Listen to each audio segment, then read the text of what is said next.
Welcome back as we get ready for the quickest and fastest indoor machines in the world, the Super Modified Mud Racers, an 80-foot-long, 36-inch deep mud pit with only 80 feet in which to stop after accelerating as quickly as possible for elapsed time. The 4 quickest drivers will battle it out in the showdown for the championship as Jody Kelly from Waxhaw, North Carolina, and his supercharged Chevrolet-powered 1923 Ford T gets ready to make the first run here in Tallahassee, Florida. The ground crew connecting the kill switch that will automatically shut down all engine functions at the 80-foot mark. The cord, 80 foot long, will pull a pin that shuts all electrical circuits down to enable the driver to concentrate on stopping. On the brakes rather early, Jody Kelly, apparently afraid he would not be able to stop within the allowed 80-foot distance, shuts the engine down literally 5 feet before the finish line. On the slow motion replay, you see him on the brakes maybe 10 feet before the end of the finish line. He stops with 20 feet to spare and sets the mark to beat at 1.750 seconds. Believe it or not, a career best for Kelly on his first run. Now we'll bring up Tony Perotti out of Dearborn Heights, Michigan, and his Let's Boogie 1927 Ford T Roadster. Perotti ready to chase 80 feet to try and qualify for this Elite 4-car field. Tremendous run, and Perotti puts it sideways, trying to keep within that 80-foot stopping boundary. You see the banners located just beyond the car that mark the 80-foot stopping distance end. And Perotti puts down a great run, 1.763 seconds. That'll qualify him number 2 in this 4-car field. We're already looking at the possibility of one of the quickest fields ever in USHRA Association competition. That will bring up one of New England's finest, Pat Riley, and the supercharged small block Chevrolet Jeep funny car called Hellfire. Riley chasing the World Championship points race for the first time ever, full-time this season. Shutting off well before the finish line again, as Riley is also apparently concerned about his ability to stop in 80 feet. You have to remember, these drivers are running 0 to 60 miles per hour in less than 2 seconds. A career best for Riley will put him in the field right now at 1.902 seconds. Each run electronically timed in 80 feet of distance, but remember, you've got to stop in another 80 feet or face total disqualification. Waiting patiently on the starting line is Steve Onesio from Auburn, New Hampshire. He also, on his first World Championship tour this year, a traveling companion of Riley's. Waiting for the green light.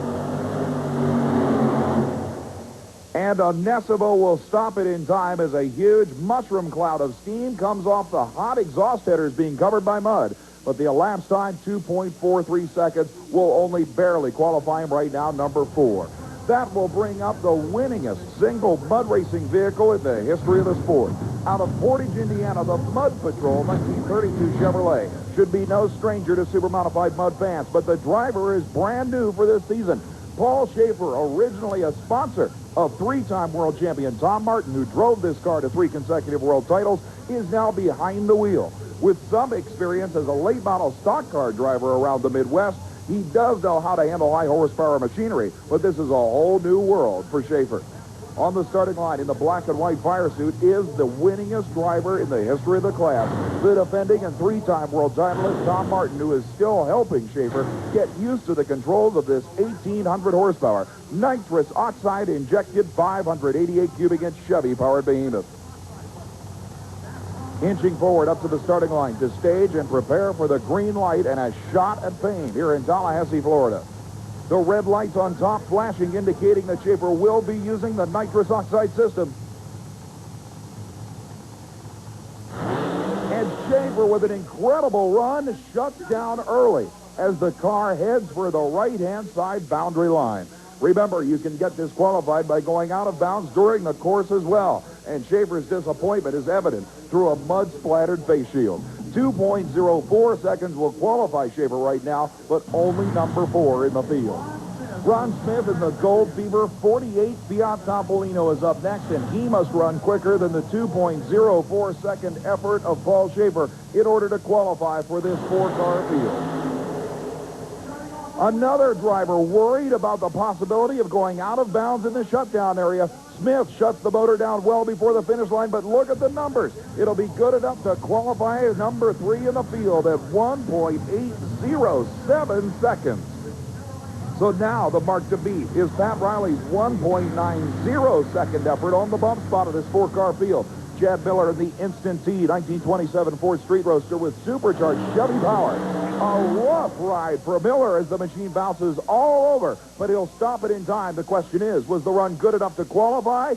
No, it was not. 2.02 seconds will keep Miller from making the field. That will bring up Melvin Brown out of Ewington, Ohio, in the nitrous oxide injected Chevy-powered Jeep CJ funny car called Blue Max. Brown also off the throttle and on the brakes well before the 80-foot finish line. These drivers are obviously concerned about their ability to stop within the required 80 feet. The elapsed time will not qualify for the Ohio veteran. However, Melvin Brown is one of the few drivers who takes advantage of a rule that allows a driver to campaign 2 vehicles, and we'll see him in his second car coming up later on. That'll bring up a driver who has held the world elapsed time record for this competition 4 different times. Out of the Milwaukee, Wisconsin area, it's Jim Weber and the supercharged 588 cubic inch Chevy-powered machine called American Made. If anybody can put down a big number, it's going to be Weber. On the brakes hard, he stops it in time, and again, despite shutting down just before the finish line, that run should be able to knock Pat Riley's 190 out, and it does. 1.840 seconds. That's the good news. The bad news is that is the run that it now takes to qualify for this field. Weber will only make it in the number 4 position. Still more super modified mud racing and monster truck action coming your way. Stay with us.